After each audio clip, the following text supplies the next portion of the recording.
Hi hello, ഞാൻ നിങ്ങളുടെ സ്വന്തം വക്കീൽ വാസു. ഈ അടുത്ത കാലത്തായി സോഷ്യൽ മീഡിയയിൽ വലിയൊരു ചർച്ച നടക്കുന്നുണ്ട്. ബക്രീദിന് സർക്കാർ 2 ദിവസം അവധി കൊടുത്തതിനെതിരെ ചിലർ ചോദ്യങ്ങൾ ഉയർത്തുന്നു. അപ്പോഴാണ് വേറെ ചിലർ പറയുന്നത്, ഓണത്തിനും ക്രിസ്തുമസിനും 10 ദിവസം വീതം അവധിയുണ്ടല്ലോ, പിന്നെന്താ ബക്രീദിന് മാത്രം ഇത്ര കുറവ് എന്ന്. കേൾക്കുമ്പോൾ വലിയ ന്യായമായി തോന്നാമെങ്കിലും ഇതിന്റെ പിന്നിലെ നിയമവും വിദ്യാഭ്യാസ കലണ്ടറും എന്താണെന്ന് വക്കീൽ വാസു കൃത്യമായി പറഞ്ഞുതരാം. കേരള സർക്കാരിന്റെ ഔദ്യോഗിക കലണ്ടർ എടുത്തു നോക്കിയാൽ വലിയൊരു കാര്യം മനസ്സിലാകും. ഓണം, ക്രിസ്തുമസ്, ബക്രീദ്, റംസാൻ തുടങ്ങിയ എല്ലാ പ്രധാന മതപരമായ ഉത്സവങ്ങൾക്കും സർക്കാർ ജീവനക്കാർക്കും സ്ഥാപനങ്ങൾക്കും നൽകുന്ന ഔദ്യോഗിക പൊതു അവധി 1-2 ദിവസങ്ങൾ മാത്രമാണ്.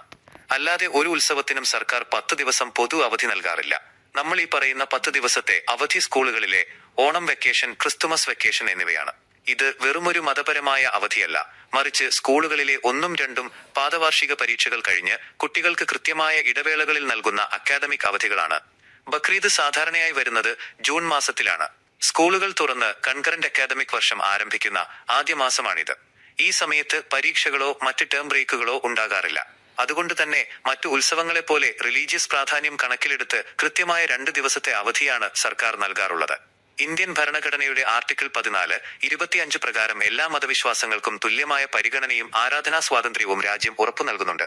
അതുകൊണ്ട് തന്നെ സർക്കാർ കലണ്ടറിലെ പൊതു അവധികളുടെ കാര്യത്തിൽ എല്ലാ വിഭാഗങ്ങൾക്കും തുല്യമായ നീതി തന്നെയാണ് നടപ്പിലാക്കുന്നത്.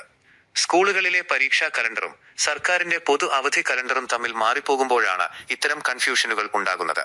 നിയമപരമായി നോക്കിയാൽ എല്ലാവർക്കും തുല്യമായ പരിഗണന തന്നെയാണ് ഇവിടെയുള്ളത്. അനാവശ്യ വിവാദങ്ങളിൽ പെടാതെ കാര്യം മനസ്സിലാക്കുകയാണ് വേണ്ടത്.